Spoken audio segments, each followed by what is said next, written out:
Welcome to Moments with Marianne. This is your host, Marianne Pastana. And we're here today with special guest, Heather Plett, who's here to share with us her book, The Art of Holding Space, a practice of love, liberation, and leadership. So I know many of us have heard about holding space for somebody, but what does that really mean? Today's guest is going to share with us just that. So Heather Plett is an award-winning author and co-founder of the Center for Holding Space. She is an international speaker, facilitator, and writer, and her work has been translated into a dozen languages and has been referenced in such notable publications as Harvard Business Review and Psychology Today.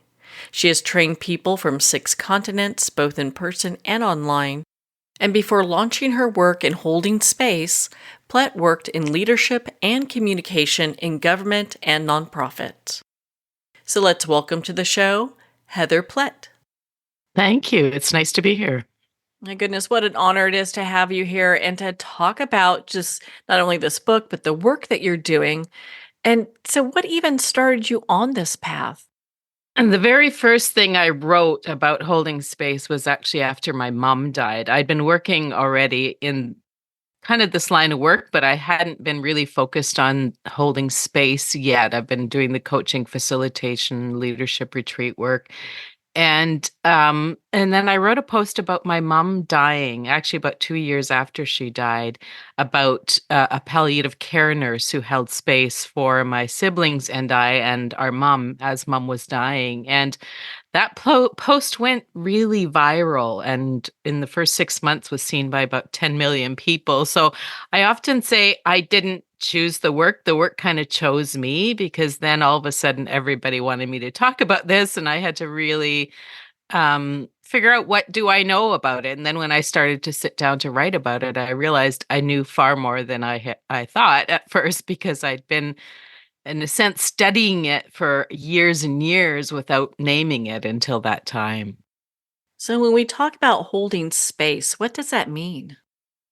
Holding space, the way I define it in my book, is really it's the act of walking alongside someone and supporting them and being present with them without trying to fix them, without layering on advice or your own stories or your own baggage or your own ego onto the situation, and really allowing them their autonomy, their sovereignty, their dignity, allowing them to make their own choices, but supporting them in a way that makes them feel well held and cared for and loved. And even beyond that, though, I've been doing a lot of work on what it means to hold space for ourselves as well. So it's not just something we do for other people, it's something we do for ourselves. But in the same way, we show up for ourselves without judging ourselves, without belittling or gaslighting or shaming ourselves. It's the way that we are present in relationships. I think that's so important, especially that we get to do that for ourselves, because I've heard of holding space for other people, but I don't think anyone kind of really understands maybe like some of the guidelines as far as that's concerned, because we think holding space is I'm there and I'm telling them how I feel too.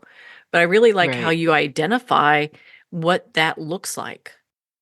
Yeah, and it's the thing is, I don't set rules for holding space, so it's not like you never tell someone your own story when they've shared theirs. I don't want it to sound like it's that rules based. It's not always withholding yourself from the situation. Quite the opposite, actually. You do show up as a full person, but you pay attention, and that's why I use some of the.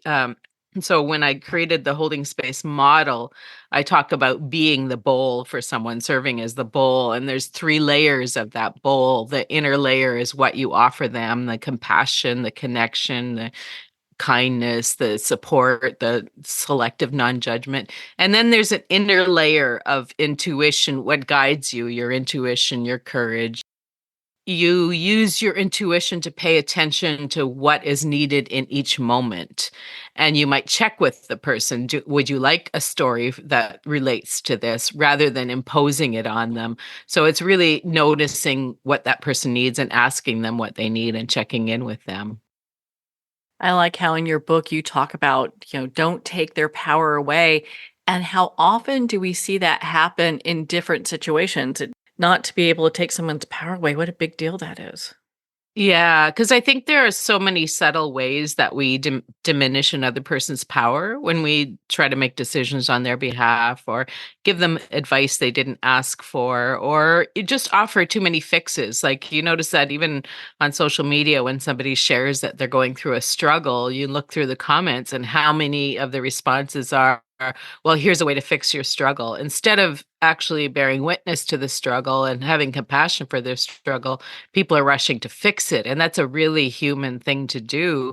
But it disempowers. Each time you get somebody's suggestion, it can make you feel a little diminished. If you haven't asked for that and you're just asking for some empathy, to feel like, oh, somebody else has a solution and I don't know that solution, so maybe I'm not as smart as them. So you diminish yourself in that moment. And so that's why paying attention to, maybe this is a moment when I actually withhold my advice or wait for the right moment for my advice because it's not needed right now. In your book, you talk about help them feel safe enough to fail. What do you mean Mhm. by that? Well, this comes partly from having raised children and witnessing them do things that sometimes I think are foolish and are going to result in failure. But when I really pay attention to what a child needs, they need their own chance to test things out, to stumble. Like if you think about a child learning to walk, they have to fall down a few times. That's just part of the learning process. Like we don't learn if we are completely protected from our own failures. But we can make it a safe environment for failure. And so when a child is learning to walk, we hold our hands out to them so that they can reach out when they might be stumbling, but we don't grab them and hold them the whole time. And similarly, with a friend going through something big, if we try to make sure they avoid all mistakes, well, they might not learn what they need to in that moment. And so what we can do is just let them know, look, I'm going to love you through this all. If this is a fumble, well, we'll be still the same after this is through. On the other side of the fumble, we're still going to have the same relationship. It's not going to destroy us as friends or whatever the relationship is. So it's, yeah, it's giving them that comfort that look, I can try this, I might fail, but I'm not going to lose the love and support of this person. They can make their own decisions, and it doesn't have to be the experiences that we would necessarily have. Right, exactly. So, can everyone hold space, or is it for people who maybe have done a lot of work on themselves? Oh, no, this is a practice that all of us need. It's not, I mean, when I do the training work, I tend to train more people that are in helping professions, but I also have a lot of people that come to it just because their parents or is holding space for a sick parent, or they're supporting people that have cancer, friends in their lives, or whatever. So absolutely every one of us can hold space in some way. We might hold it differently than other people, and we might not have the capacity. We're not all therapists. So if somebody comes to us with some complex mental health issues, we may not all have capacity to hold space in that situation, but we hold space all the time. We're always in relationship. We're always supporting each other and having space held for us as well. So I think it's very much a human practice, not just a specialist practice. Now, is this something that can be quite complex depending on the space we're holding? Yeah, and when often what I say, as I said earlier, when I talk about holding space, the visual kind of metaphor that I use is a bowl, that we create a container for somebody and hold space that way. And one of the things I often say when I'm training people is, imagine many different kinds of bowls. Like some bowls are really shallow and they only hold space for your trinkets, maybe your jewelry on your nightstand or something like that. That's one form of bowl. And then you've got the really robust, like Tupperware bowls that you mix your cakes in, and that they hold something that's a little bit heavier, harder to hold.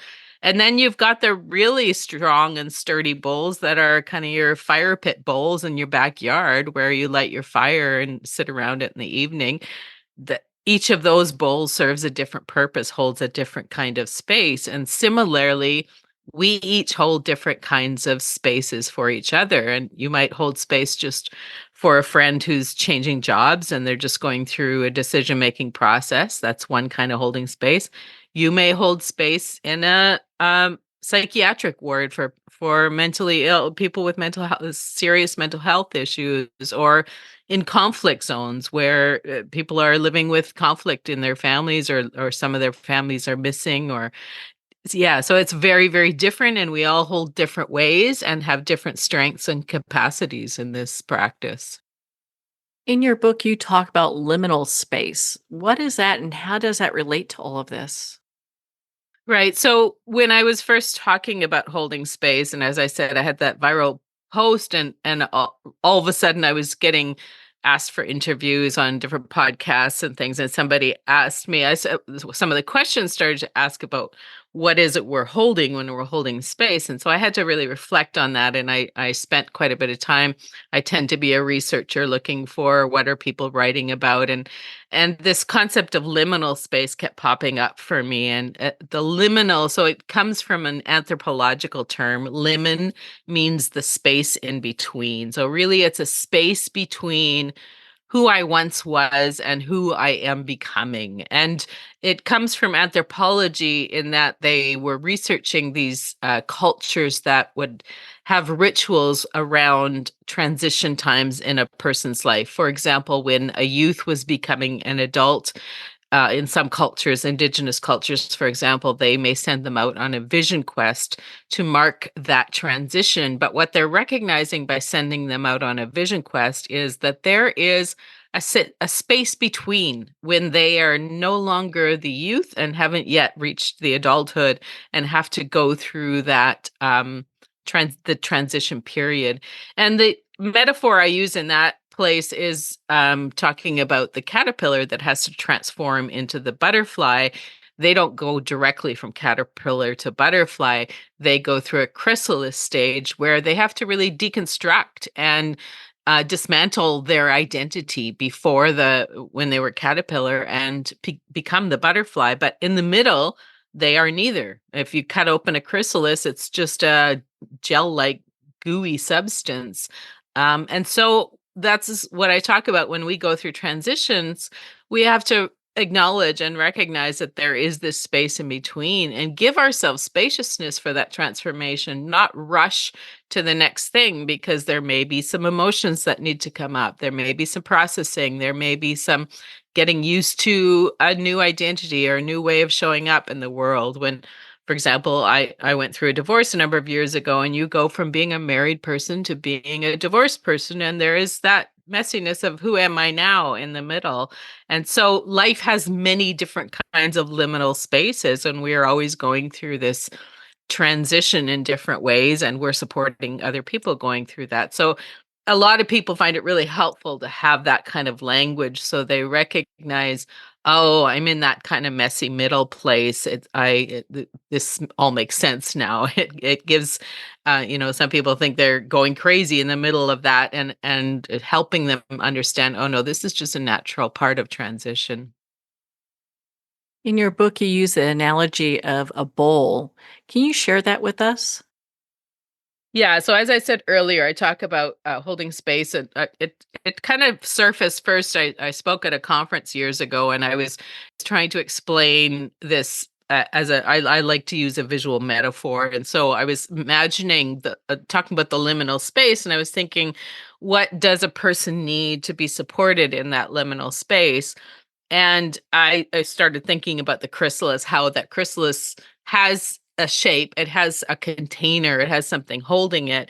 And so that's when I started to develop this metaphor of the bowl as the container, and the visual. I created this visual for that presentation where I talked about, if you used to be I was using Lego at the time, the little children's blocks. I said, if you used to be a Lego house and you're deconstructing and going through a liminal space and you don't yet know what you're becoming, you have to take apart all the Lego pieces. but you don't want them just spread out on the floor. You want some kind of container that holds them, that keeps them safe, that's less destructive to other people. And so a container, a bowl is how that space is held so that you can go through that transformation process. Well, on that note, we're going to pause here for a quick break. We've been speaking with Heather Plett in regards to her book, The Art of Holding Space, a practice of love, liberation, and leadership. You've been listening to Moments with Marianne. We'll be right back after these messages from our sponsors.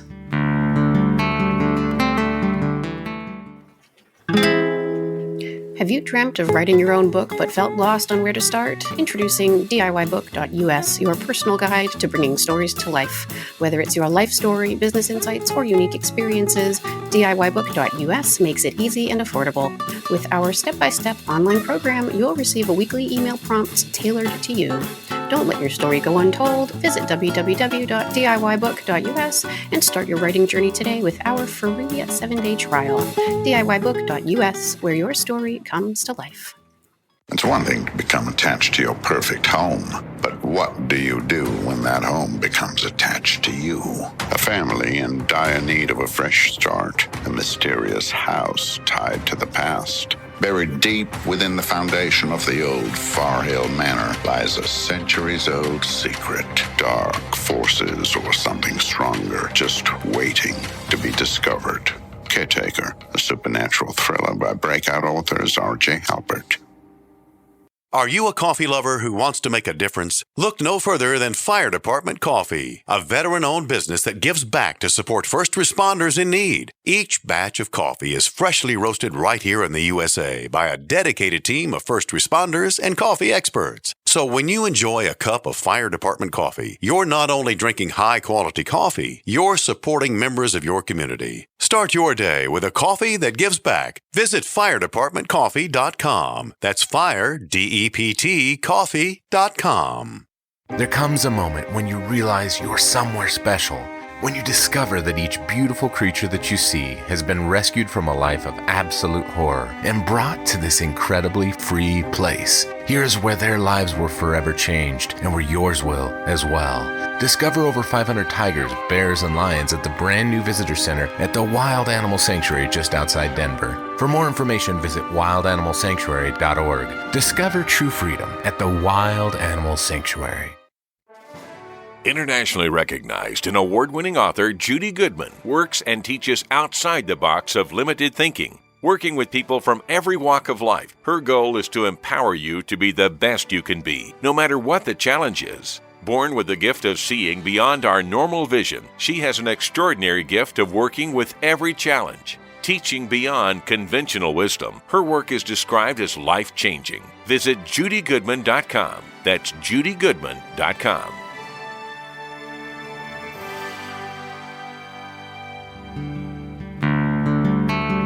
I'd like to thank Jason Eastwood at Guitarfulness for sharing his inspiring music and talent with us. His music is known worldwide for cultivating atmospheres of harmony, inner peace, and clarity. Visit Jason's website at guitarfulness.com. Join his newsletter, be part of his community, and download his music.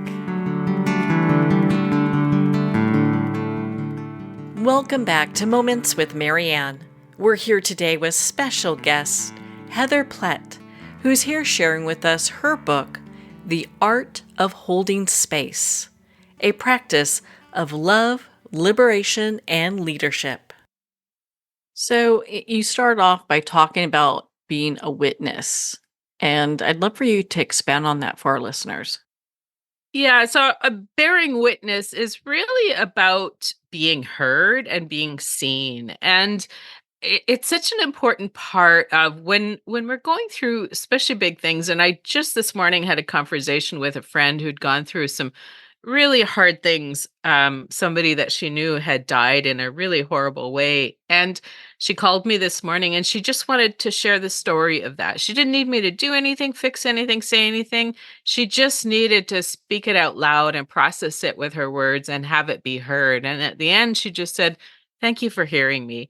And I had done nothing really. I mean, nothing in terms of giving her a reframe or anything. It was just hearing the story. And so I think that's such an important part of our relationships. Can we just sit with them and hear the story? And often when a person is processing, is speaking out loud their own story, they learn to make sense of it themselves without needing it fixed by anyone. It's just having an opportunity to talk our way through it, and that gives us our own insight. But having somebody who's willing to be a witness for that is often what's needed for us to have that opportunity to process it. So, for those that are looking to hold space for others, but perhaps they're still working on that level of compassion, what should they do? Well, start with themselves. And I this is one of the things I realize. I've been training hundreds of thousands of people around the world now in this practice. I do online courses and I do in-person workshops in different parts of the world. And one of the things that became really, really clear early on is that this work, although it seems like an outward act that I'm holding space for another person, probably more than 90% of it is internal. It's learning to hold space for myself so that I don't impose my stuff on another person. And so if compassion is not a natural thing for you, well, then start by trying to be compassionate with yourself. What are you not giving yourself that maybe is a barrier for you? And so there's I teach a lot of workshops now on holding space for yourself, really learning to witness yourself, being compassionate to yourself, not judging yourself, not gaslighting yourself. That's really important for us to be in healthy relationships. The way we treat ourselves is one of the most critical pieces. What are some other aspects of holding space for somebody that we should really be mindful of?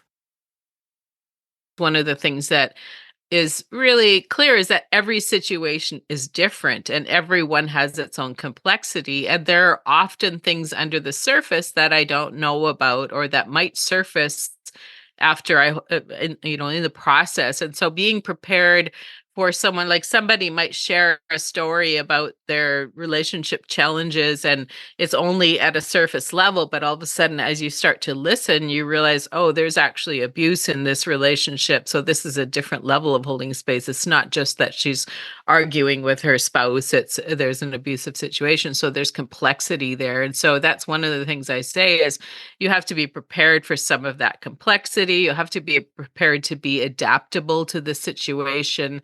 And you also have to really, a lot of the work in holding space is learning to soothe your own nervous system so that you don't get reactive. Because if you're holding space for a person, for example, who's got a lot of anger and they want to project that anger onto you, and you're trying to support them, but they're getting angry at you, A, soothing your own nervous system is important, but B, having good boundaries in that situation. That's one of the things I talk about in the book is like we should not be holding space for everybody, and we should have boundaries and know when to say no and know when to walk away. It's not becoming available to every person. That's kind of the opposite of what I'm talking about.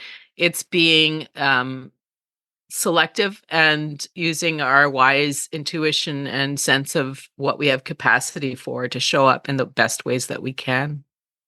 So, how important is it that we use our intuition during this process? Well, it is one of the most important things. As I say in the bowl, there's the three layers of holding space. In the middle layer is our internal guidance system and the intuition. And I just want to say intuition I would define as also incorporating all that you have learned, the wisdom you have gained, the practices you have done, everything that brought you to this point. So intuition isn't just this sort of magical thing that happens. We build our intuition by learning these practices, by getting to know ourselves better, by holding space for ourselves so that we fine tune our intuition. And when you have learned these practices, you get intuition that will give you a sense of, oh, I'm noticing that this person is responding this way. Maybe something else is needed. Maybe I need to change how I'm holding space. So it is definitely a very important part of the practice. Now, earlier you mentioned about knowing when to set up boundaries and really kind of taking care of our own selves. So how is it that somebody can really make sure that they're not carrying somebody else's baggage? Yeah, and that's what one of the ways that I talk about this is that sometimes when we're holding space, we actually become another person's shock absorber instead of their bowl. And when we notice that, and the story I share in my book about becoming a shock absorber, I got into a really minor car accident. Somebody backed into my car in a parking lot, and it was entirely their fault. They hadn't seen me backed into my car, but they got out of the car and started yelling at me as though I were at fault, and they were just clearly their nervous system was completely dysregulated. And I realized if I don't soothe this person, then I might end up getting hit by this person because I didn't know what they were capable of. And when I went home, I was kind of shaking afterwards, and I realized in that situation, I wasn't holding space for that person. I was becoming their shock absorber for whatever was activating them. I was absorbing it in my own body. And so learning to recognize that, and that's why I talk a lot about the nervous system, getting to know your own nervous system, getting to know and bearing witness to another person's nervous system. When you start to recognize, oh, they're trying to project stuff that's not mine to carry, I need to put up some emotional boundaries, maybe even physical boundaries that protect me from this. And so, yeah, that's why this practice, and that's why I really incorporate a lot of things like mindfulness practice and somatic practices. Learning to know your own body is part of this work, so that you learn what you need to be protected from. For listeners that would like to start holding space for somebody today, where should they start? Well, I think learning to listen well is a good place to start. And one of the models that I use for listening is understanding that there are different levels of listening. There's some work by Otto Scharmer that I've embedded into my work about the levels of listening. We can listen just on a surface level, or we can go a little bit deeper into empathic listening, or we can go even deeper into generative listening, which is really a juicy space of both of us are being changed by this listening. And so I would say start by noticing the quality of your listening. Are you easily distracted when somebody's talking? Are you able to stay present with them? And then if you notice that you're not a really good listener, what's getting in the way? What things are distracting you? And why are you not able to stay present? What do you need to do for yourself so that you feel well cared for, and then you can show up for other people better? And sometimes it's a matter of saying no to more things so that you can do more self-care. You can go for whatever self-care practices you need, spend time doing those things so that you have the capacity to show up for other people. I really like in your book, you talk about the circles of trust, and I think that can't be overstated. I'd love for you Right. to share that with our listeners. Yeah, I think the circles of trust is just an acknowledgement that we're not in deep relationship with everyone. We have when we, especially when we open our vulnerable open hearts, um we have to kind of pay attention to who can we trust with that heart, who has the capacity. And so the circles of trust is just an ever expanding layers of circles. And in workshops I will invite people to kind of fill in those layers with who are your high trust people. And those are the people that they're not going to flinch when you tell them some, like when you just have to vent or you just need to explode for a moment or something. They're the people that you really can trust with all of your emotions. And then there's the slighter lower trust people, and gets increasingly less and less trust. And one of the things I tell people is pay attention to, like, don't assume that just because somebody's in your family they're going to be a high trust person, because often those people need to be out in the outer circles because we actually have more challenging relationships with them, and because families sometimes get complicated and dysfunctional. And so just it's a noticing and bearing witness to, oh, okay, these 3 people maybe are my high trust people. I can say anything to them, and we know how to show up for each other. And yeah, looking for that in your life, and then noticing where you can place your trust in how you speak to people, how you gather them for really difficult times in your life. Now, are there practices that we can do that strengthen our own containers? Yeah, I mean, I would say start with getting to know yourself well. Self-reflection is a really important practice. I teach a course called Know Yourself, Free Yourself. I just usually do it in the spring, once a year, and that's a course that's really about bearing witness to yourself, getting to know yourself on a deep level and understanding yourself. And in that course, I teach people different kinds of practices for knowing themselves, that whether it's a journal practice or a creative practice where they do kind of art journaling practices, or a somatic, a more embodied practice. So that's a place to start, I would say. Get to know yourself, and find love for yourself. I've just written my second book is out now, actually, called Where Tenderness Lives, and that is really a very personal book where I share my own story about getting to know myself better and healing some of my trauma and working through some of the things where I was carrying baggage that didn't necessarily belong to me from family lineage and etc. So yeah, that's one of the things that I would highly recommend people do. Well, Heather, where can our listeners connect with you and be part of your community and learn more about your work? Sure. So I have heatherplett.com. That's my own website, for my writing and speaking. But more of my work actually right now is I have a business partnership called Center for Holding Space. My partner, Krista, and we run a lot of programs. So we have lots of courses on there. And we every fall, we start our 8-month How to Hold Space Foundation program, which people can take either one module or take all 5. And that's really a deep learning practice in holding space. Well, Heather, thank you so much for taking the time to be on the show with us here today. Thank you very much for having me.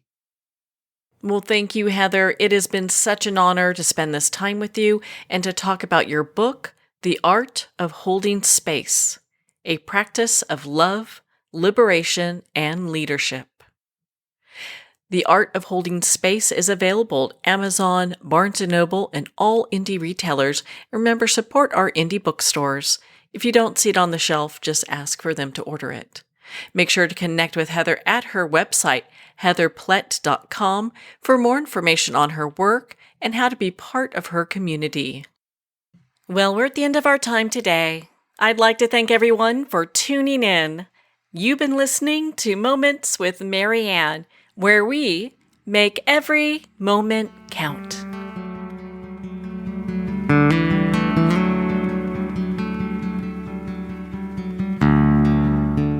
In a single moment, your life can change. Moments with Marianne is a transformative hour that covers an endless array of topics with the best of the best. Her guests are leaders in their fields, ranging from inspirational authors, top industry leaders, and business and spiritual entrepreneurs. Each guest is gifted and a true visionary, a recognized leader in her own work, and while teaching others to develop, refocus, and grow, Marianne will bring the best guest and sometimes a special surprise. Don't miss this. You never know just which moment will change your life forever.